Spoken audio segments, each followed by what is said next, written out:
This is Product by Design, a podcast by Prodity, where we explore technology, artificial intelligence, user experience, product management, and the philosophy of building products and companies. All right, welcome to another episode of Product by Design. I am Kyle, and this week we have another awesome guest with us, Aaron Painter. Aaron, welcome to the show. Thanks, Kyle. It's great to be here. It's great to have you. Let me do a brief introduction for you, Aaron, and then you can tell us a little bit more about yourself. But Aaron is the CEO of Nametag Inc., the identity verification company that stops social engineering attacks from the employee IT help desk, which we're going to talk a lot more about. And before we do that, Aaron, why don't you tell us a little bit more about yourself and some of your experience? Yeah, I've had a pretty rich set of experiences, I guess, like everyone. Mine might be particularly unique in that much of my professional career in the last 20 years was outside the US. I worked at Microsoft for about 14 years, a good sort of Seattle native. I started in Seattle in a product role, sort of the first product manager for Office. Back in the day of we were trying to take things from the individual apps of Word, PowerPoint, and Excel into something more integrated. That was difficult to do. We had 28 products at that time, and eventually you would now probably think of that as Office 365, where they all integrated into one. But at the time, it was bringing together a lot of disparate factions and code bases and product positioning and messaging frameworks into something that could be coherent. But it was just this incredible chance to work on a product, frankly, that had a lot of scale and a lot of users. But then my professional journey took me outside the US. I really wanted to understand different cultures and people and, frankly, ways of doing business. And product is sort of an underlying core, as you know, and probably many of your listeners know, is so neat because you get to find this intersection of the business side, of the technology, the engineering side, and really the voices of customers and what they're looking for, or in some cases, what they might not even know they need yet. And so it took me to France for several years, Brazil for a few years, ultimately China for 5.5 years, just very, very heavy work outside the US, and then became a big sort of part of kind of who I am, I feel like, in many ways. That experience is so varied and so interesting. And I want to dive into a couple of things that you talked about because I think you have so much experience that will be exciting to discuss. Before we do that, why don't you tell us a little bit about anything that you like to do outside of the office and outside of work? Yeah, well, travel coincidentally is pretty high on my list. Living and working in so many different parts of the world has let me go off into neighboring countries and neighboring regions and just explore things that I might not have a chance to see in my work context. Probably my most recent trip was to Namibia just a couple months ago. It's a country in Africa I hadn't been to and was just so pleasantly surprised by the people and the culture and actually kind of how untapped it was, almost from a tourism perspective. So that was super fun. But I'm always trying to explore sort of new regions, new countries, parts of countries that I haven't been to before. Wow. Do you have a favorite place that you've traveled, either previously or a place that you're looking to travel that is kind of maybe a bucket list place or a place that you're really looking forward to going? I've gotten to this point where I realized that everything in the world has good and bad, including places. And so often there are things that I just love about a given country, and there are things that you say, oh, well, I see how it could maybe be different or better. Living in Brazil, for example, was just this incredible time that the attitude and the energy of the people was so positive. Like working in Brazil taught me how to have fun at work and frankly to make work more fun. And there was just this kindness and this creativity that I loved. I was living in Sao Paulo at the time, though, when I was there. And unfortunately, it was also kind of dangerous. I mean, crime and safety were something you thought about. And every day when, I'd leave to go to the office, it was, all right, am I wearing a watch? If I was in a backseat of a car or a taxi, I, couldn't leave my phone visible maybe to people in the window in case someone drove by and wanted that phone. It was just something that was kind of very much on your mind. And again, good and bad, right? Incredible, vibrant culture, people that was so special and wonderful. And yet things like safety were something that I maybe taken for granted in other places I'd lived and, wish things were better there. So every place I've learned has this sort of good and bad side. Yeah, I absolutely agree. I lived in Sao Paulo as well for a time and in Belo Horizonte. So we could probably geek out Wow. a little bit on Brazil and the time there. Absolutely beautiful place and beautiful country. I completely agree. But also has, like you mentioned, like the downsides of some of the different areas. But Such an amazing place, That's an amazing. amazing What an country. awesome Yeah, experience. yeah, absolutely. I'm really interested in some of your journey. You mentioned, obviously being early in product at Microsoft. What was that like? Being especially with some of the main applications and pre Office 365 and some of these main things that we think of when it comes to Microsoft. Um, as that transition, you kind of mentioned it being this transitional state. What was that like working product there, especially early on? It's interesting to reflect back. It makes me feel like it's been a long time, but pre-cloud services, the concept of product was really kind of a different role because your feedback cycles were very different. The concept that it would take 2 years to create code, test, and ship kind of a boxed software product. And so you're planning that years ahead. You're then making design and implementation decisions during that period of build. And then you're thinking about how do I take it to market and what's the messaging and how are customers going to respond to it. Do I find early customers that would be testers such that they might then talk about it when the product goes live? The cycles were just so long that you really had to get things right. It's during the pandemic, I got a little bit more into kind of cooking at home, obviously, as all of us did, and I got into this nuance of kind of cooking versus baking, and I realized, like when you bake something, like you kind of have to be precise. It's almost more like hardware. And software, particularly in cloud services world, you can, fudge a little bit. Oh, I'll put a little more of this spice or a little bit more of that. And like it's good in its own sort of way. And actually, box software, package software was a lot more like hardware. You sort of had to get it right because it shipped and it was just sort of out the door and you could do service updates or update packages of sorts, but it was out there.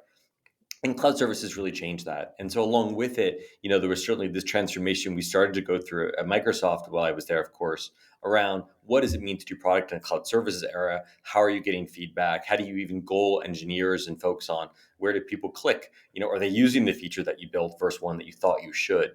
But the role changed a lot as you think about shipping something versus something that you can constantly ship updates to. Yeah, I think that's a great comparison of kind of the baking versus cooking, because the feedback cycles and the ability to actually take something almost, we talk a lot about like this waterfall approach, which it had to be because that's the way that we had to do it previously, because you had to get it right because you didn't have a chance to do anything, to now where you have the ability to kind of add things as you go and make adjustments, whereas you just didn't have that before, and kind of these different mindsets. I think it's fascinating as we look back to something that really wasn't that long ago. And oh man, I'm getting like the video here. um, I'm interested as well. What were some of the key things that you learned as you moved into not only different parts of the organization, but different parts of the world throughout your journey? What was that like, and some of the things that you learned throughout that? Yeah, product is this sort of intersection role, as you know, between, I often felt like going left to right meant I either had to go more into engineering and kind of build and work out how the product was created, or I had to go more into sales and get closer to customers.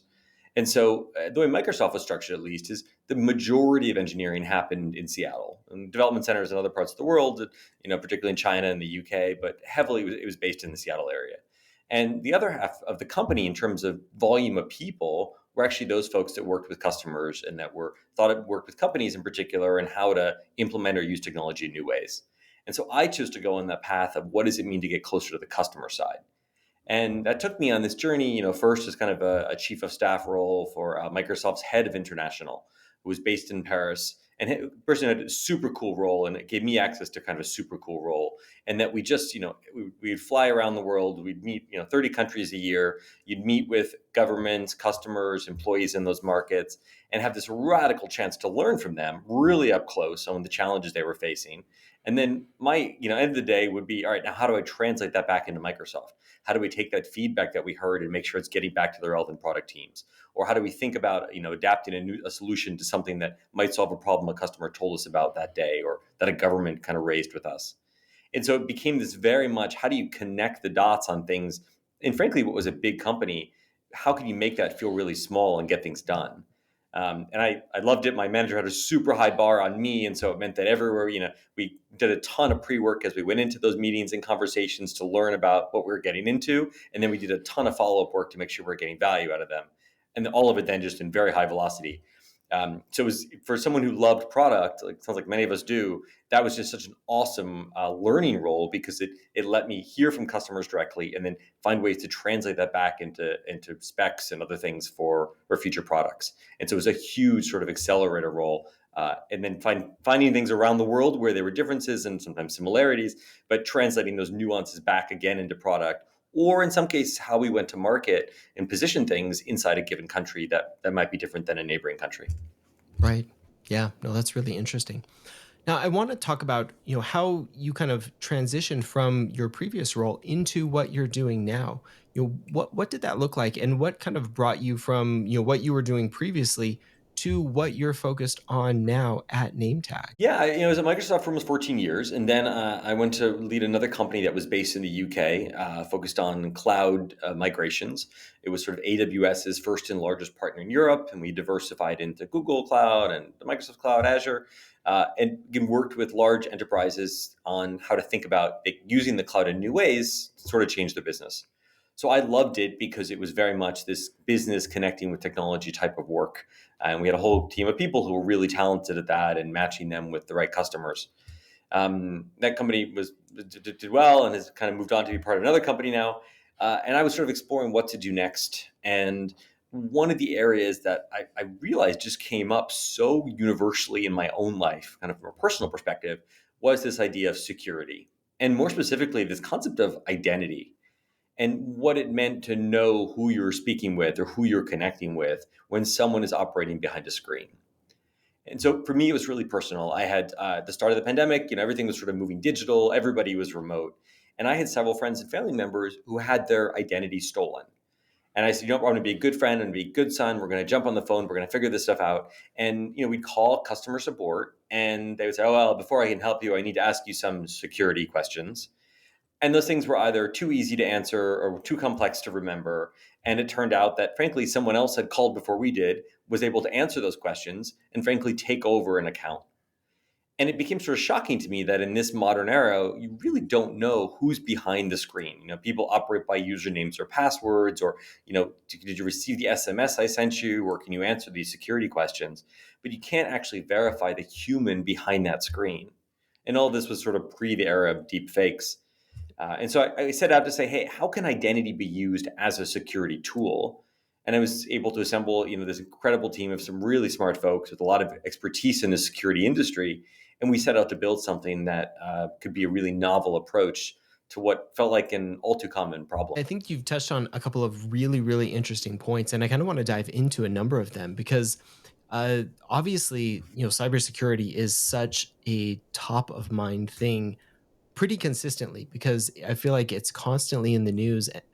And then, specifically with, what name tag is doing with identity verification, because it feels like that specifically is becoming one such an important thing, and so many use cases around how it could be potentially useful for us. So I guess zooming out just a little bit with cybersecurity, this kind of, you got kind of into it in the beginning of the pandemic with, obviously identity theft and those types of things.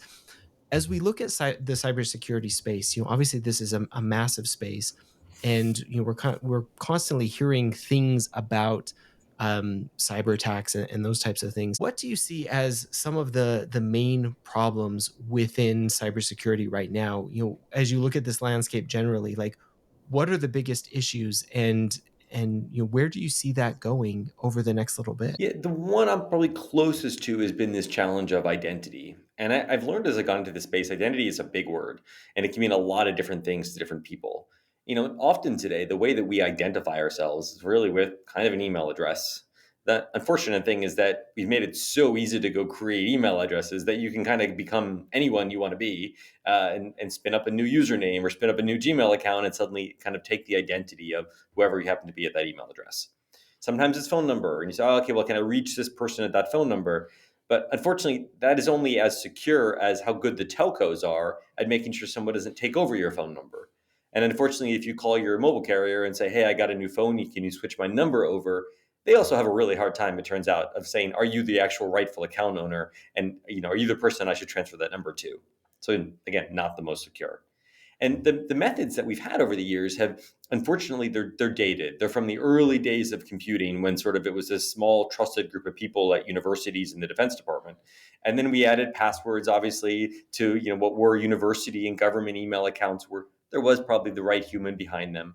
And then came along Google and Hotmail and Yahoo Mail, and suddenly you could have unlimited number of email addresses.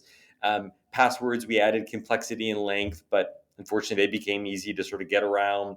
So then we started thinking about layers of what we call multi-factor authentication, which can be an SMS. More securely, it can be an authenticator app of sorts, where you get kind of a revolving pin. But all of those things are really just adding layers on top of what really is an insecure method to begin with around a username or an email address.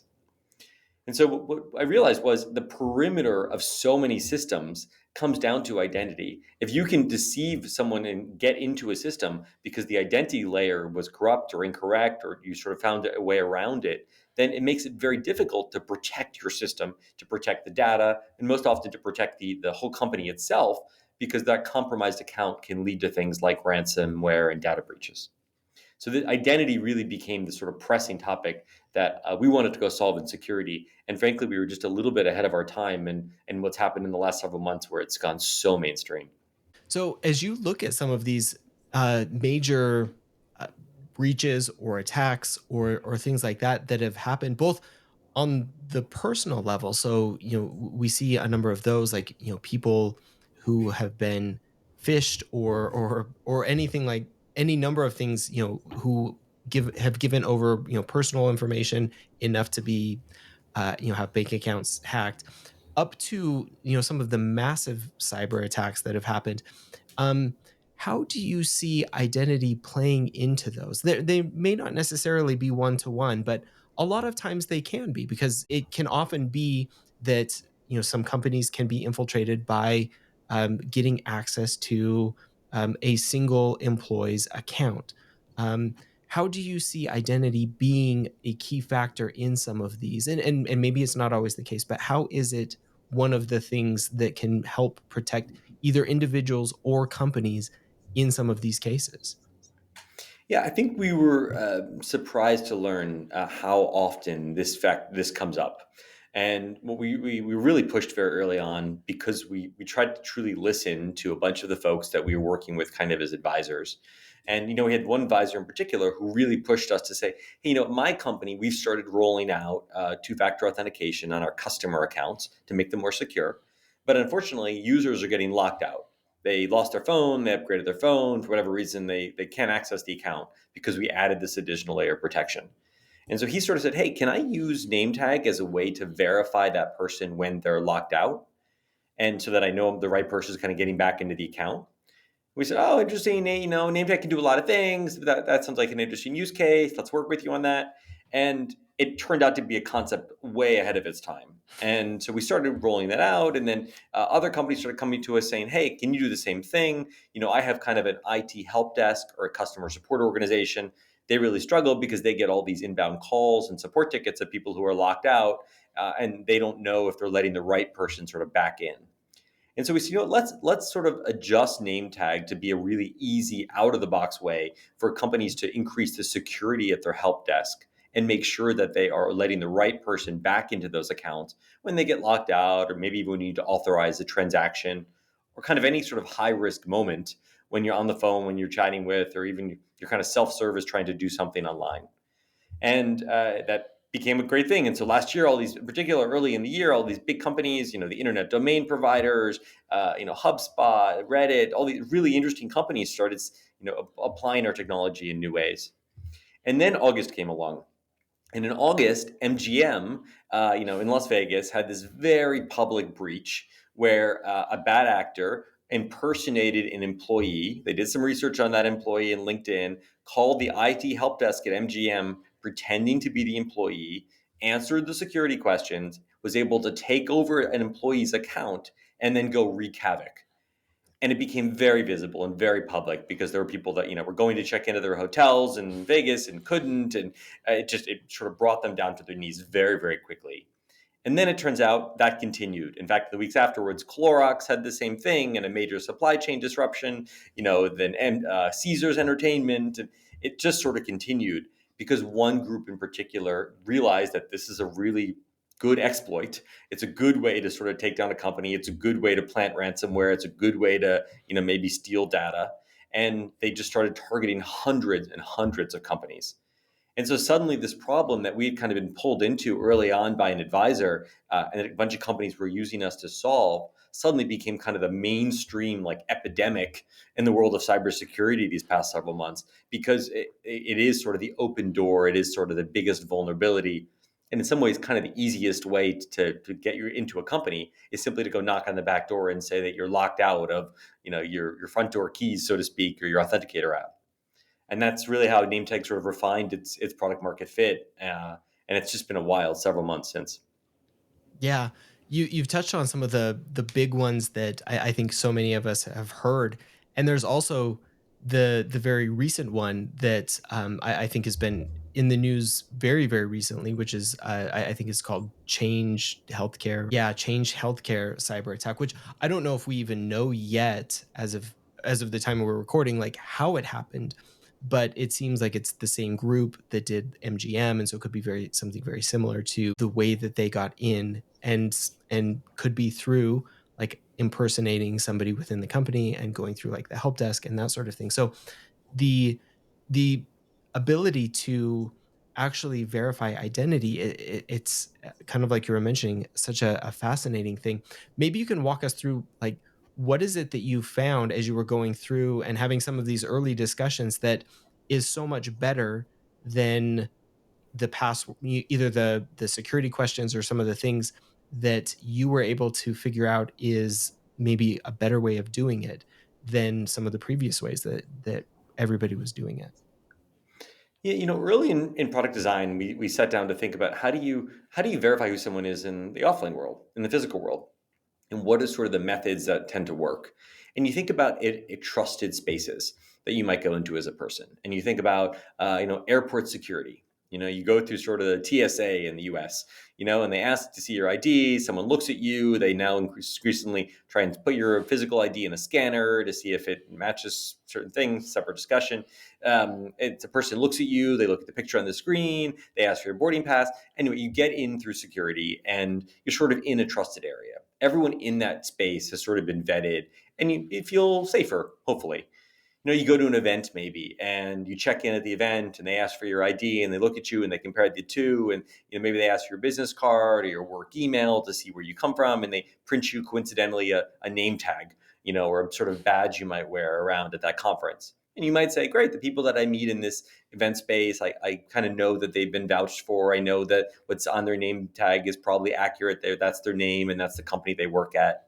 There are these sort of trusted spaces in the physical world, but yet online, that's incredibly hard to replicate. So we said, can we take that experience that works offline of basically asking someone for their government issued ID and comparing it to what they look like? And can we do that process in a way that's sort of remote, that allows it to happen when you're not in an in person interaction? And it turned out, actually, people have been doing that for years. That technology had been around for 10 plus years. But there was one very consistent thing across all the different companies out there that did it. And it's that they wanted to make it super easy. They wanted to make it universal, such that you could, oh, I don't have my ID with me, but you know what? Let me upload a PDF. Or you know what? Let me just snap it on my webcam on my desktop. They existed through web browsers. And it made it more universal. It made it certainly easy, but it made it good enough for things like regulatory compliance. And regulatory compliance often require, let's say you open a new bank account, you go through what's known as a know your customer regulation, and you have to plausibly have checked someone's ID and make sure they match up to it. And the providers that existed were good at that. They were good at making it easy and let you upload a variety of different things and doing that process.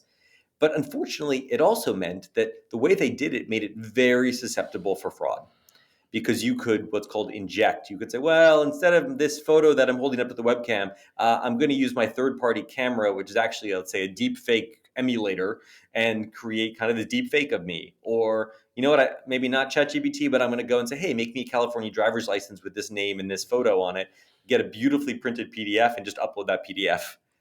And so the methods that worked for kind of regulatory checkbox stuff did not work for anti-fraud scenarios or when you really needed to know who the person was. And so we set out to use a different approach, which was using people's mobile phones. when we had someone use their mobile phone, we were able to essentially get all the security benefits of a mobile phone and the cryptography that exists on that device combined with AI to essentially make sure that the process was much higher fidelity. And then we're not just using AI to defeat AI, but we're using AI and cryptography to defeat AI and deepfakes and other things. And so, in setting out to build something that was more secure, we ended up building something that actually was also a really great user experience. It was faster than what could be done in web browsers and way higher fidelity, which sort of opened it up to a whole bunch of new use cases like these help desks, like helping people recover from locked out accounts. Yeah, that's really interesting. You talk a lot about the help desk scenario, and I'm interested, is are there applications for individuals, for example, or other applications just as far as identity goes? I mean, obviously, like getting back into a corporate account and having much better security around that is a great use case. But what are some of the other potential use cases around being able to really verify identity other than getting back into account or some being able to open account, some of these that probably come to mind first that you've either been exploring or that make a lot of sense with the technology that you've been creating? We realized they have to be scenarios where people truly want to know who the person is and where they value that as part of their product. And so some obvious ones might include, dating, right? Like the concept that someone's going to use a dating app to get to know another person. And if it goes well, you're going to say, hey, let's meet up in person. And then, interestingly enough, a lot of those conversations say, oh, my mother or my sister or my someone just asked if you wouldn't mind sending me a copy of your ID before we meet up to make sure it's safe, because these platforms, almost all of them, do a horrible job at actually verifying who a person is, other than a social media profile or word of mouth, and they make it too easy for bad actors to exist. Hence, you now have got shows like the Tinder Swindler and all these other things out there, and horrible stories of things that have happened to people using online dating sites because they don't do a good enough job of verifying the identity of their users. So you get things like dating sites. Wow, what a way to really boost a trust and safety and to be differentiated as a product. But you have to want it. You have to want to use that as a differentiation in your product. And so we started thinking about spaces like that could really be improved by having a more trusted experience. And we're a little bit ahead of our time.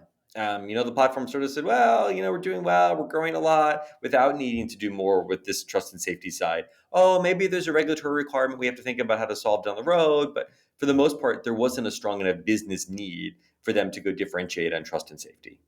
And so you think about a lot of use cases where this will be inevitable.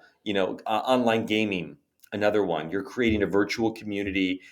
Unfortunately, as we saw in some of the early metaverse experiences, there was harassment. There were horrible things that happen in social media platforms today, let alone on gaming communities, where because it's so easy to dispose of your account and come back and create a new one, there are no consequences.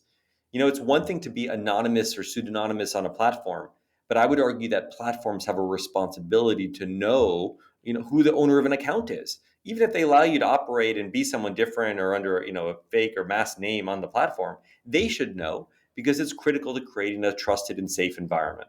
Again, I think we're a little bit ahead of our time. I think that's an inevitable path, as you've seen with X and others now experiment with. But we said, let's focus in on areas where, in scenarios where you really needed to know because there was your account was at stake, or large volumes of money, or credibility of maybe your brand or your product or yourself were really on the line. And that's where we found the fastest adoption, and with companies that really said, hey, I don't have a good way to do this. This is a high risk moment that matters. Those were much faster sort of sales and adoption cycles than trying to transform industries that inevitably will be transformed. Yeah, I think that's really, really interesting and something that's profoundly needed. And I think it'll be exciting to see how some of that takes shape over the next little while because kind of like you said, we do such a poor job as within so many different platforms in validating that sort of thing in kind of rooting out a lot of the problems and being able to really understand identity, even if you kind of like you mentioned, you don't have to necessarily show that, but being able to have a validation of identity in some way so that uh, we we have that level of trust established early on could do so much for so many different areas. And I think like social platforms is such a foundational one that could change many things. I think that's a fascinating one. Do you see an application as well in maybe personal security in some way? So we've talked about. I see. I was watching some accounts of people who have lost um, lots of money in whether it's attacks, not necessarily attack. Well, some of these attacks where people will get them to send the banking codes, or get them trust, win their trust, and have them send information, and lose money in that way. Do you see applications in those types of ways for individuals in some way as well? Yeah, 100%. Whenever there is a need to know who the other person is with confidence, because it's sort of a high risk moment, it's a great opportunity to say, let's make sure it's the right person.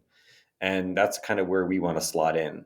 I think what's been really exciting to see actually is the volume of product folks come to us and say, hey, could I put you in my flow here?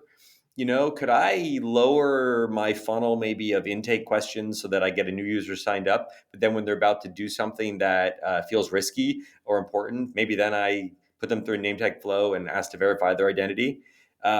It's been really exciting to think about sort of the new product scenarios that get enabled when you think about adding identity verification in a more secure way into those flows. And some of those, to your point, are end user flows for customers. Some of them are for their employees. Some of them are for be it business to business scenarios, where maybe it's a small business coming in and signing up for a new service. But the growth that we've seen in fraud, in imposters, in impersonators, of phishing attempts across the board that we all get on almost a daily basis is just become absurd. And to me, it points to how big this problem really is. Yeah, absolutely. I agree completely. And it's such a fascinating product that you have created. I'm curious, like you've mentioned the product market fit and some of the feedback that you've gotten. How have you gone through some of those cycles? It's obviously such an important thing as a leader and as a product person to go through the cycles and the feedback phase. What have been some of your experience as you've gone through that, as you've gotten user feedback and product feedback and made changes and adjustments? You kind of mentioned that as you started out. What have been some of the feedback and those phases as you've found the right features and the right product market fit, and how have you gone about getting that feedback, and how do you see that continuing? Obviously, this is a ever evolving and fast moving space. So, how do you continue to do that in the cybersecurity space? To me, a lot of it starts with culture. And I feel really strongly about this. It's something actually I wrote a book about a few years ago. The concept of listening, and how listening not only conveys respect, but it's actually a great way to learn and understand. And in our cases, we're discussing now to sort of refine product. But that culture of listening, I believe, has to start internally in your organization. I believe it has to start with our team members, my colleagues have to feel like their voice matters, and like what they're hearing from customers or what they're seeing in performance data or product data or other things can be an insight that others are going to care about, and that makes it much more enduring. To your point, how do you stay on top of things? I feel like the culture of listening that we try and embody internally is sort of a competitive advantage, because it means we're constantly hunting for feedback, because we know each of us want to hear it and we're all going to learn from it. Doesn't mean you take and accept everything that you hear, but it can certainly make us think and drive us to conversations on, have we seen this elsewhere? Are there better ways to do this? What was the person trying to solve? And frankly, a lot of our product enhancements, whether they've been anti fraud and security tools, it's been from listening and seeing how people have tried to sneak their way around. And that's led us to great insights on how to build better defenses, as much as people who have sort of pushed us on, hey, could it do this? Or could I apply it to this use case or scenario?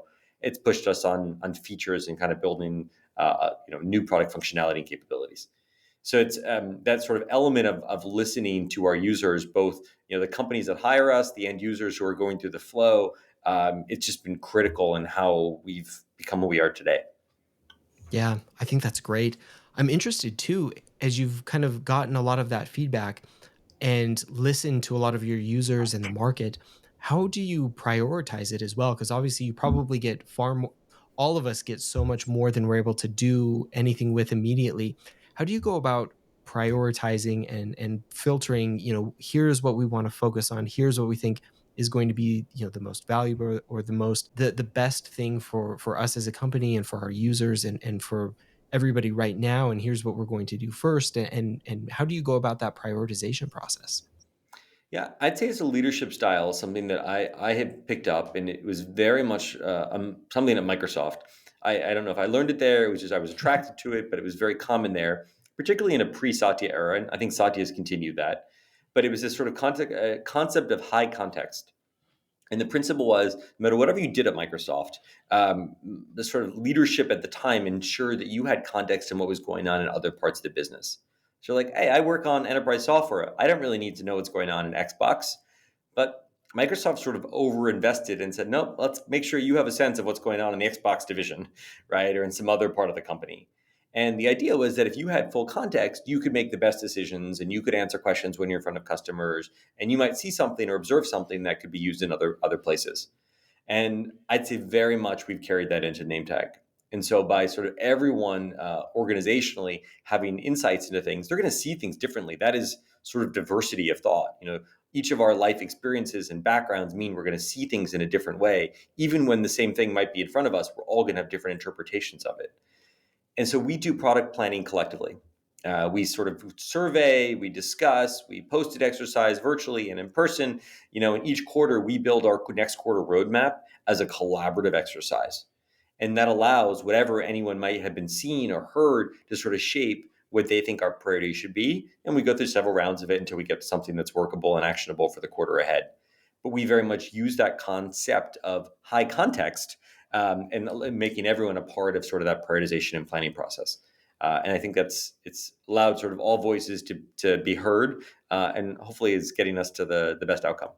It's a really great approach, and something that I think so many of us are constantly thinking about and probably struggling with. I know it's a constant thing that I know the teams that I have worked with and work with, we're constantly thinking about, as well as how do we go about prioritization, and how do you create these roadmaps of, what is the most important thing for us to be doing. And I love that concept of high context, not just for what you're immediately doing, but across everything that's happening within the business, within the market, within the users, so that you can kind of collectively create this roadmap and plan for what is going to be the most impactful for what you're working on. I'm interested in as well, in the impact that you think AI is going to have in what you're doing. Obviously, you mentioned earlier that using AI and cryptography to defeat AI, and some of these deepfakes, obviously the tools are getting far more sophisticated, both to deceive, but also probably to defeat that deception. How do you see that changing and evolving as we move I forward? think AI alone is sort of an arms race. And at the moment, the bad actors are using AI more so than good actors are able to. And that has to change. That has to invert. But frankly, it's likely always going to be that way. I mean, bad actors are often some of the most creative in finding new ways to get what they're looking for. And the use of AI generated images, deep fake images, and other things, it's a wild set of new tools for criminals to use. At the moment, it's being used by organized criminals in particular, at incredibly alarming rates, because it's just too easy to go research online, let's say, and find answers to the security questions that were leaked in some data breach, right? Security questions are an absolute joke. Few things frustrate me more personally than when I call someone for help and they're like, well, let me ask you some questions, and it's, what's your email address? I'm like, really? That's how you're keeping my account safe? Like, what's my email address? What's my name or what's my address? Like, let alone where did you live in whatever year, what street was that? It's and that's sort of pre AI deepfake. That was the level of sophistication that existed. And now when someone says, well, let's jump on a Zoom call or a video call and make sure it's you, unfortunately, that is not something that we can necessarily trust anymore. This, it's gotten a lot of talk, but in the last few weeks, this scam out of Hong Kong, multinational institution that some employees in Hong Kong, some finance controller, they had their CFO who claimed to be based in London. The CFO said, finance controller, can you I need you to make these wire transfers. The controller was rightly a little bit, cautious that, this is a bit odd. And the CFO, claiming to be CFO, said, "Oh, don't worry. Hey, a bunch of us who you'll need approval from. We're all on a video call. Why don't you just join? Here's the link."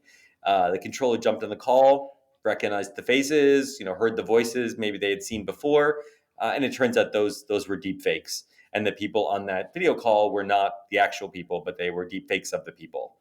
And of course, the controller was doing the right thing and meant well. And okay, well, looks like everyone's comfortable with this. Let me proceed with the wire transfers. And $25 million later, people eventually learn that deepfakes were used in a new and more sophisticated way.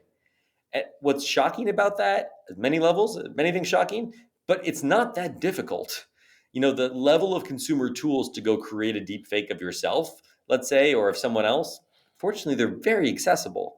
And when you go to platforms, like Zoom, like Teams, the things that we love, it's by design. It's let me click a different video input. Maybe I want to use an external camera or my webcam instead of the built-in camera. By default, it lets you pick a different video feed or a different microphone. That's a convenience feature. But what if you're picking a video feed that's actually a piece of software generating the deep fake? That's just too easy to do. And then suddenly this deep fake is the person on the call. And so our human instincts of saying, can I trust this person? They look like, they sound like what I think I'm interacting with. We can't trust those anymore. And that's when you need more sophisticated tools. And at the least, we need to be giving representatives like that controller in Hong Kong or people that work at a help desk better tools than security questions to verify identity. That's we believe in very heavily at Nametag, and we built a solution to do. And even more so, we need to give them tools that can defeat things like the bad actors are using with AI. And to me, that comes down to not just using AI to defeat AI, but using AI and cryptography, because encryption is something that is much more difficult to defeat. And when you couple latest AI innovations with cryptography, you actually get a more competitive posture to be able to defeat bad actors who are just using AI. And that's been the foundation of our product. And frankly, we think a path that more companies are going to need to go down when they're looking to prevent against deepfakes or generative AI in general. Yeah, I think you've hit so many great points, and I love that. Um, as you've led companies and led products and done so much work in so many different spaces, what have you learned that maybe has really stood out for you, or maybe even what advice would you have for anybody who is looking to either lead teams or build businesses or build products from some of your A experience? lot of it to me comes back to this power of listening. I believe very firmly that listening with sort of a curiosity to understand just leads to better relationships. It leads to better interactions, and it leads to better product. Again, feedback is a gift, but not always feedback. You don't have to take all feedback, but the ability to help understand what a person is trying to convey almost always leads to some new set of learning or insight on both sides. And it also helps the other person that you're interacting with to feel respected and to feel heard and to feel understood. And that's going to lead to a better relationship. And the hardest thing in building a relationship is to have trust. And you can't have trust if it's the other person doesn't feel respected. And so to me, listening is fundamental in helping other people feel respected. To your point, whether that's your colleagues or a team you might be managing or your customers that you're interacting with, they need to feel respected if they're going to trust you. And without trust, it's going to be difficult to build a relationship that's healthy and successful. So my biggest piece of advice there at the conceptual level is to really focus on listening and practically to mean lean in, to engage, to put down the devices and to ask questions with that intent of understanding what another person is saying. And that to me is true sort of active listening. I think that's excellent advice. Probably one of the best things that any of us could do for what we do in our work, but also just personally is to listen and listen well, kind of like you mentioned. Well, Aaron, this has been an absolutely amazing conversation. I've enjoyed so many of the things we've talked about, and I feel like we could probably go into so many different areas of this. But as before we wrap up, and I've got a couple other questions, is there anything that you would like to add to anything that we talked about, or maybe didn't get a chance to talk about? And we've covered a lot. This has been super fun. And I think there's just an interesting intersection that you explore a lot on your podcast and some of your writing, Kyle, with UX. And I firmly believe that product is a really hard role and also a super interesting role because you're the intersection of so many components. But UX and frankly design overall, I think is a critical component of effective product. And for no other reason, I think the design sort of conveys trust. and good design creates a product that an experience that can feel trusted. And in our line of work, one of the we are literally in the business of building trust and earning trust between companies and their customers, and that relationship of how it feels is critical, and how it feels and is really what comes from the design and the UX and the UI and the elements of it, and brand and so many other pieces there. And so I'm a really big believer on the role that design can play in effective product work.